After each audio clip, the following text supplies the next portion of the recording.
Alger 1970, Alger 8 ans après, Alger, un nom qui n'est pas encore dissociable de ce que l'on appela alors pudiquement les événements.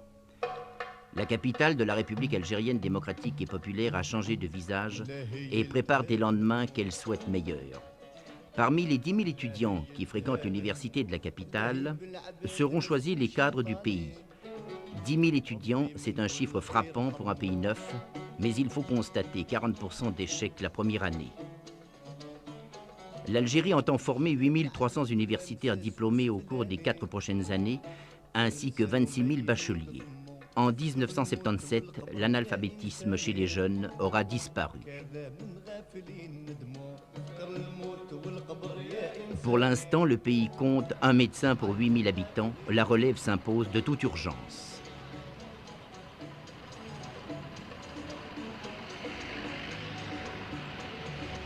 En se promenant à Alger aujourd'hui, on constate que le gigantesque effort de la nation pour la prospérité n'a pas tué tout pittoresque.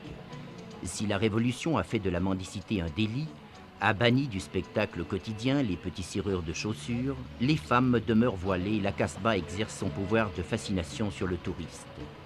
Certes, beaucoup de magasins ont été nationalisés.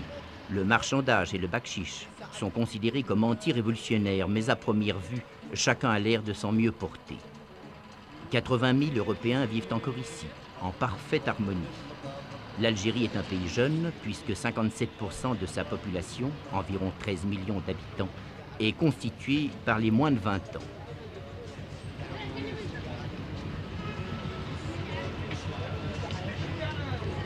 L'islam est la religion d'État, mais l'on dénombre aussi 70 000 chrétiens et quelques milliers d'Israélites.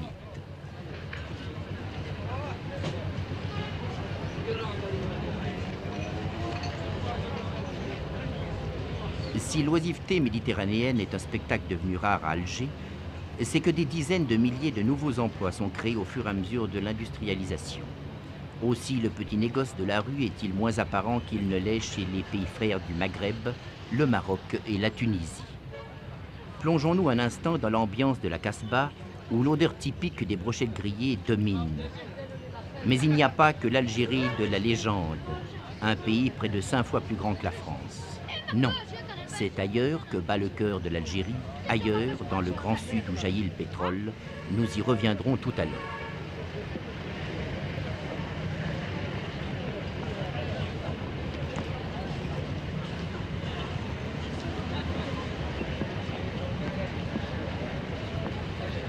Une population disciplinée, parfaitement consciente du rôle qu'elle est appelée à jouer dans l'édification de l'État algérien, exemple frappant d'efficacité, encore que beaucoup reste à faire.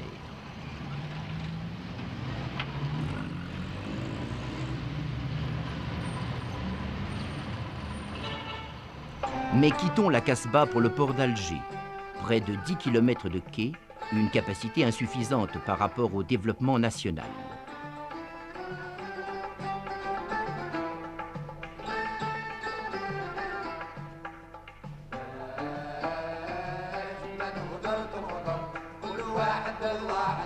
Nous y voici, des grues, des réservoirs pour 100 000 hectolitres de ce vin d'Algérie bien meilleur bu sur place qu'exporté.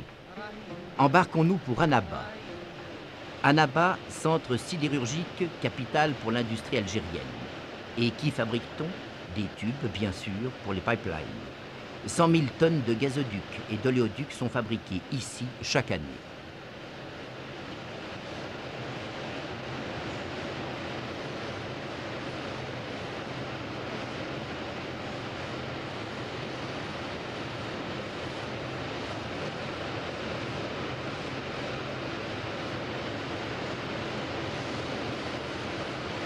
Le salaire horaire d'un manœuvre est d'environ 2 dinars, moins de 2 francs suisses. L'ouvrier spécialisé gagne jusqu'à 3,75 dinars. Les prix sont en rapport avec ces salaires.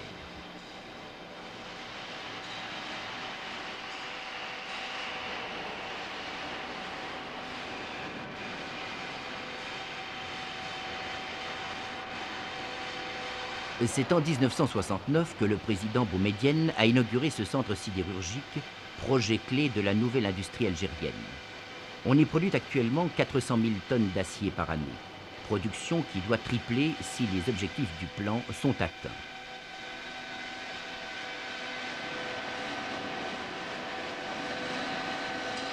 L'usine se trouve à 11 km seulement du port d'Annaba. On n'y produira pas que des tubes, mais encore une vaste gamme de produits plats indispensables aux industries mécaniques.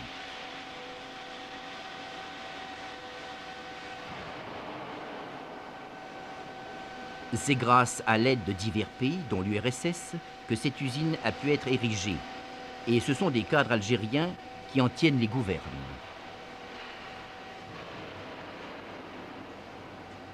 Le pétrole maintenant, véritable providence pour l'Algérie. Qui dit pétrole algérien dit Hassim Messaoud. Nous y sommes. Le gisement pétrolifère, découvert en juin 1956, s'étend sur 40 km de côté. Il est exploité par 2 sociétés. Actuellement, dans la partie sud, il existe 140 puits forés, dont 120 sont producteurs. 10 puits servent à l'injection de gaz dans le gisement pour favoriser l'exploitation. 10 autres puits périphériques, forés pour délimiter le gisement, sont à sec. Le gisement lui-même se trouve à moins 3300 mètres de profondeur dans une couche de grès cambrien. Ce grès est imprégné d'huile. La pression sur la couche pétrolifère est de 480 kg par centimètre carré, ce qui explique que le pétrole d'Hassim Messaoud est éruptif. C'est un des meilleurs pétroles du monde car il ne contient pas de soufre. Sa densité est faible. Il est intéressant de noter également que pour 1 mètre cube de pétrole extrait, on obtient 220 mètres cubes de gaz. La réserve d'Hassim Messaoud est estimée à 30 ans environ. Hassim Messaoud signifie le puits de Messaoud. C'est le nom d'un chamelier qui, il y a une centaine d'années, l'avait foré. Bien entendu, lui cherchait de l'eau.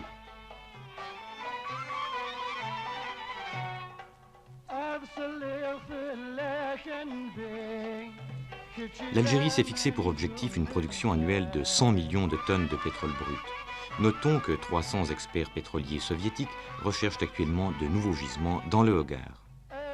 Mais Hassim Messaoud, c'est aussi cette incroyable ville artificielle, entièrement climatisée, qui a été érigée de toutes pièces aux portes du grand erg oriental en plein Sahara. Ici vivent ceux qu'on appelle les pétroliers, cette race à part, ces hommes capables de résister aux températures sahariennes sans maugréer. Ils gagnent beaucoup d'argent, mais ont la réputation de le dépenser aussitôt en Europe. On travaille quelques semaines et l'on va se reposer quelques semaines, au frais. Il y a 15 ans, il n'y avait ici qu'un désert brûlant. On en a fait un véritable jardin.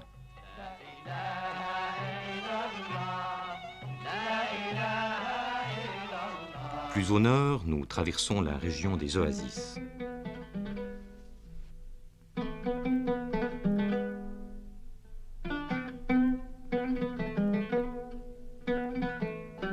Gardaïa en est la perle. Comment une telle merveille est-elle possible? La réponse, l'eau. Il y en a beaucoup au Sahara, ou plutôt sous le Sahara. On estime que cette nappe d'eau s'étend sur 800 000 km², qu'elle serait donc pratiquement inépuisable si elle était exploitée. L'eau elle-même est magnésienne, donc impropre à la consommation. Mais Gardaïa est la preuve que cette eau peut faire pousser une végétation très riche. Où il y a de l'eau, il y a végétation. Où il y a végétation, il y a l'homme. Mais au cœur de l'été, il arrive que l'eau se fasse rare à Gardaïa. La population abandonne alors son activité pour se rendre dans la ville d'été, distante de quelques kilomètres.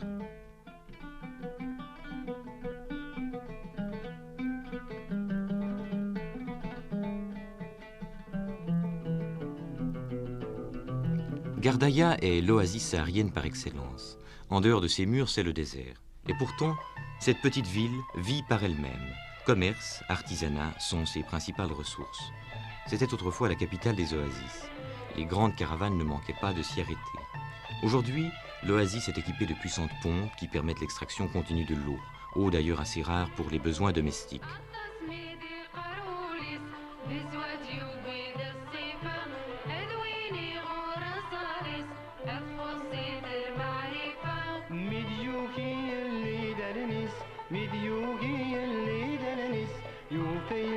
Les murs des maisons sont particulièrement épais ici, et l'on voit relativement peu de monde dans la rue sur le coup de midi. Une brève promenade en pleine chaleur est une véritable épreuve physique. Aussi les arcades où sont installés les commerçants, les souks, rendent-elles la vie quotidienne plus agréable. Gardaïa fait partie du circuit touristique classique de l'Algérie.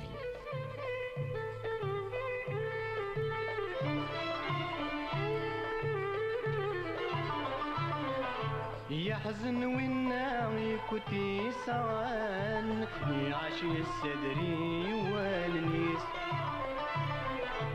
إذا فرقني باردان ولدي بانك هذي سوقيس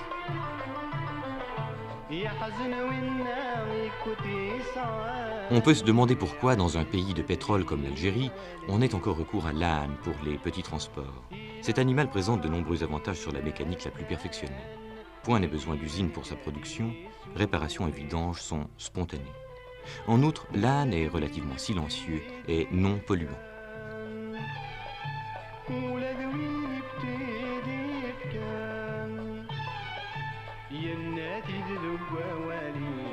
Et puis, l'âne, c'est aussi moins coûteux que le chameau. D'ailleurs, on voit assez peu de chameaux en Algérie aujourd'hui.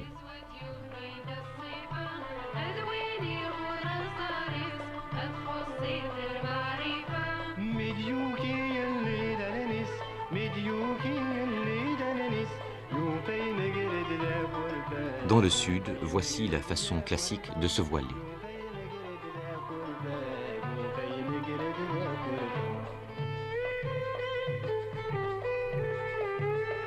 Si vous avez un peu chaud en regardant ces images, entrons dans la ville d'été. Là, c'est l'ingéniosité de l'homme qui a présidé à la naissance de l'oasis. On compte en effet sur une crue de l'oued voisin pour remplir les gigantesques réservoirs communs ou individuels des habitants. À cet effet, un réseau fort compliqué de canalisation en pierre à la méthode romaine s'étend sous les habitations. Les rues elles-mêmes, fort étroites, sont des canaux. 2 ou 3 fois par année, les réservoirs s'emplissent et l'oasis revit.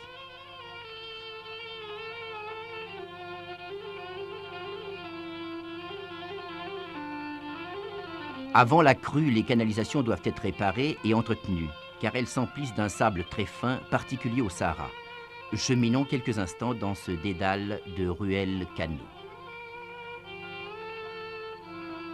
Mais nous n'aimerions pas terminer ce bref survol de l'Algérie sans vous faire partager la beauté d'un folklore authentique. Un folklore qui existe non pas pour quelques touristes, mais un folklore vécu. Nous vous convions donc à cette petite fête du Sud, typique de la tradition algérienne. Une de ces petites fêtes impromptues que vous aurez la possibilité de voir si vous choisissez de visiter l'Algérie qui, 8 ans après, est devenue terre de beauté et de paix.